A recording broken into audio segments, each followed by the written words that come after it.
Une fois, il y avait un bûcheron avec 2 enfants et leur belle-mère. Le nom du garçon était Ansel, et le nom de la fille était Gretel. Ils vivaient si mal que parfois, il n'y avait même plus rien à manger. Et puis un soir, il se coucha dans son lit, se demandant comment nourrir davantage les enfants. Sa femme lui a conseillé d'avoir des enfants dans la forêt, d'allumer un feu, de donner un morceau de pain à chacun et de les laisser là, tous les 4 ne meurent pas de faim. Mais le bûcheron n'était pas d'accord. Et jusque-là, sa femme l'a persuadé qu'il était finalement d'accord. Et les enfants, à cause de la faim, ne pouvaient pas dormir non plus et ont entendu tout ce que leur belle-mère disait à leur père. Et quand les parents se sont endormis, Ansel s'est secrètement précipité hors de la maison. La lune brillait et les pierres blanches brillaient comme des pièces de monnaie. Ansel en a empoché autant qu'il pouvait. Puis il est rentré chez lui et les enfants sont allés se coucher. Le matin, la belle-mère est venue vers les enfants, leur a donné à chacun un morceau de pain, et ils sont tous allés ensemble dans la forêt. Sur le chemin, Ansel a jeté des pierres blanches une à une. Quand ils sont arrivés à la clairière, mon père a commencé à allumer un feu. Il a ordonné aux enfants de s'asseoir près du feu et de s'assurer qu'ils ne s'éteignent pas, pendant qu'eux et leur belle-mère iraient chercher plus de bois de chauffage. Ils s'assirent, fatigués, et s'endormirent. Quand les enfants se sont réveillés, c'était une nuit noire tout autour. Et quand un mois complet s'était levé dans le ciel, Ansel prit sa sœur par la main et partit, cherchant le chemin à travers les cailloux, qui brillaient comme des pièces de monnaie neuve, et leur montra le chemin.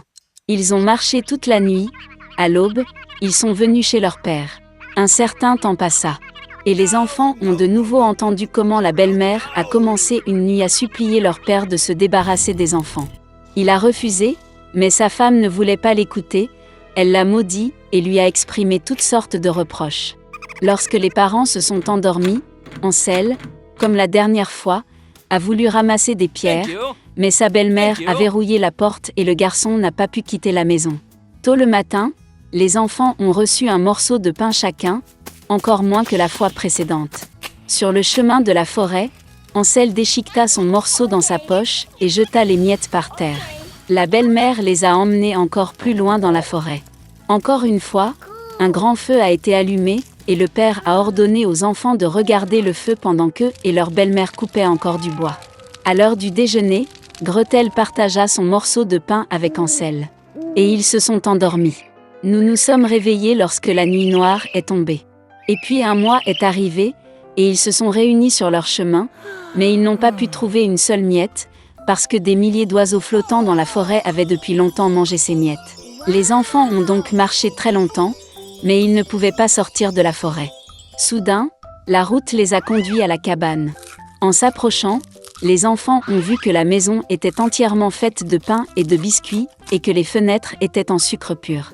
Ansel tendit la main et cassa un morceau du toit, tandis que Gretel s'approcha de la fenêtre et commença à ronger ses fenêtres. Et puis la porte de la hutte s'est ouverte en grand, et la vieille femme est sortie, appuyée sur une béquille. Ansel et Gretel avaient tellement peur qu'ils ont même laissé tomber leurs friandises de leurs mains. Et la vieille femme a été gentille et les a invités à sa hutte. Il y avait déjà de la nourriture abondante sur la table, du lait, des biscuits, des pommes et des noix. Après le dîner, la vieille femme fit 2 lits propres pour les enfants, et Ansel et sa sœur pensèrent qu'il était au paradis. Mais la vieille femme prétendait seulement être affectueuse, mais en fait c'était une méchante sorcière, qui construisit sa cabane à pain dans ce but afin d'attirer les enfants. Tôt le matin, pendant que les enfants dormaient, elle prit Ansel et le mit dans une petite cage. Et elle a ordonné à sa sœur de faire tout ce que la méchante sorcière exigeait d'elle. La vieille femme décida d'engraisser le garçon pour le manger plus tard. Gretel a donc commencé à cuisiner les plats les plus délicieux pour Ansel, et elle-même n'a eu que des restes. Un certain temps passa, et le garçon ne grossit pas. Puis la vieille femme ne voulut plus attendre et décida de cuisiner et de manger Ansel. Elle a ordonné à Gretel d'allumer le poêle et d'appliquer de l'eau. Lorsque le poêle s'est réchauffé, la vieille femme lui a ordonné de monter dans le poêle et de voir s'il faisait assez chaud. Elle a donc voulu pousser la fille dans le feu et la faire cuire. Mais Gretel savait ce qu'elle pensait. Elle a dit qu'elle ne savait pas comment y entrer et a demandé à la sorcière de se montrer. La vieille femme s'est fâchée et est montée dans le four. Puis Gretel la poussa et fit claquer le volet derrière la sorcière. Waouh! Comme la vieille femme hurlait alors. Gretel, quant à lui, se précipita vers Hansel et ouvrit la cage. Après avoir libéré leur frère, ils sont allés dans la chambre de la sorcière, dans laquelle il y avait des boîtes de perles et de pierres précieuses dans tous les coins, en ont rempli leurs poches et sont rentrés chez eux. Pendant plusieurs jours, les enfants cherchaient le chemin du retour. La forêt leur parut de plus en plus familière, et enfin ils virent au loin la maison de leur père. Comme il était heureux de voir ses enfants vivants. Hansel et Gretel versèrent sur le sol toutes les perles et pierres précieuses qu'il avait prises à la sorcière. Il n'y avait pas besoin de penser à la nourriture. Et ils ont commencé à vivre et à se réjouir. Et le père a chassé la méchante belle-mère de la maison. Mon grand-père a planté un navet, et il est devenu grand, très gros. Jamais vu un tel navet dans les villages. Et donc mon grand-père est allé cueillir un navet. Tire, mais ne peut pas tirer. Le grand-père ne savait pas quoi faire. Et ainsi, mais cela ne se retirera d'aucune façon. Ensuite, le grand-père a appelé la grand-mère pour tirer le navet. Une vieille femme est venue, a attrapé son grand-père par le dos, et ils ont commencé à rassembler le navet. La grand-mère est pour le grand-père et le grand-père pour le navet. Ils tirent, mais ils ne peuvent tout simplement pas les tirer. C'est juste une sorte de problème. Le grand-père a réfléchi et s'est rendu compte qu'il était temps d'appeler la petite fille à l'aide. Et ils se mirent à appeler la petite fille au sommet de leur voix, à tel point que tout le village trembla. La petite fille accourut, saisit la jupe de la grand-mère et recommença à tirer le navet. La petite fille de la grand-mère du grand-père et le grand-père du navet. Ils tirent, mais ils ne peuvent pas tirer. Les vieux étaient bouleversés, car un tel navet disparaît. Ensuite, la petite fille a décidé d'appeler son chien, Bug, pour qu'au moins elle aide à tirer le navet. Bug accourut, attrapa sa petite fille par le mouchoir, et ils commencèrent à rassembler le navet. Un bug pour une petite fille pour une grand-mère pour un grand-père, et un grand-père pour un navet. Ils tirent, mais ils ne peuvent plus tirer. Le grand-père et la grand-mère étaient encore plus bouleversés, car le navet non mangé disparaîtra. Soudain, l'insecte a aboyé et s'est enfui. Le chien est revenu non seul, mais avec un chat. Elle a attrapé le scarabée par la queue et a commencé à tirer le navet tous ensemble.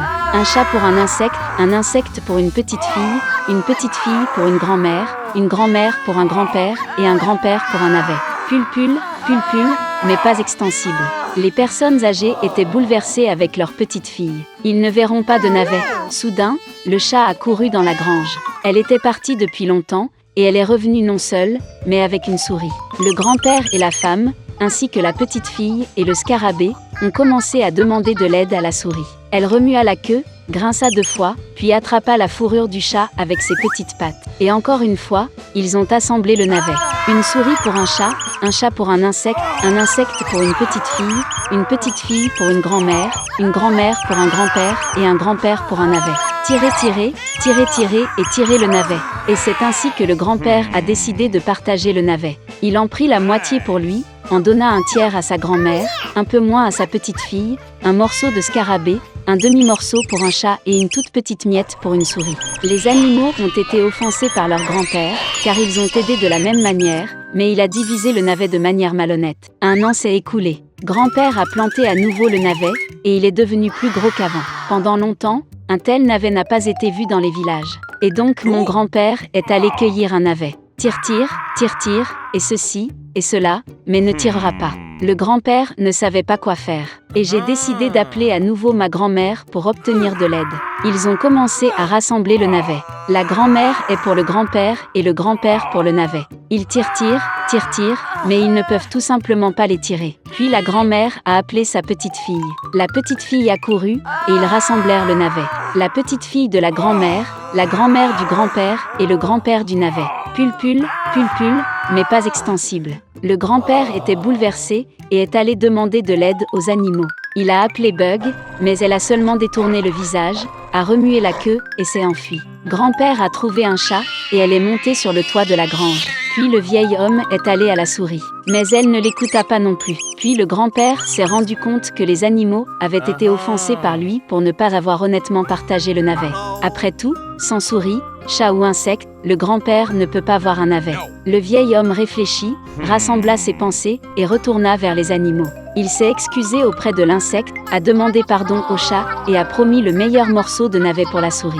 Ensuite, les animaux ont accepté d'aider leur grand-père, et ils ont commencé à rassembler le navet.